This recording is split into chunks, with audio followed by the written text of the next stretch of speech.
Hey Steve, good evening, or morning, it's all good. So I was walking home from work the other week and I noticed that the bookstore opposite my station was closing down. Well, okay, it's not really closing down as such, but it's now going to reopen as a different kind of bookstore.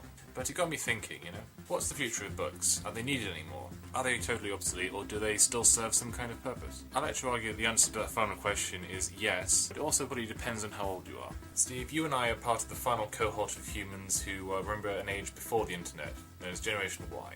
We've come of age at a time when information has become almost as instant and accessible as water or air, and arguably more so. And as that happened, the value of information in, say, a book became a lot less. I mean, in rational terms, it makes no sense to buy a copy of, say, Franz Kafka's The Trial, when I can only buy a copy of it on a Kindle for a fraction of the price, when I can probably also Wikipedia its main themes and ideas, and also read its name through Google to see what other people are saying about it. And most likely, if I went onto YouTube right now, I could probably see clips of Orson Welles' 1962 adaptation of the book.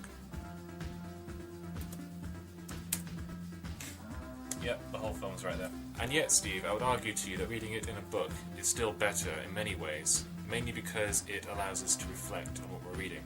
I mean, don't get me wrong, Steve, Kindles do a good job of replicating that feeling, but because it's always connected to the internet, you're always tempted just to sort of zone out from this and look at other books in the middle of reading something or surf online. For that reason, because you know you don't necessarily have to be fully engrossed in this book if it isn't really very compelling at that point, it's easy for you then to just zone out. So for that reason then, at least with a paper book, you know that you have to sit and read and focus at that particular point.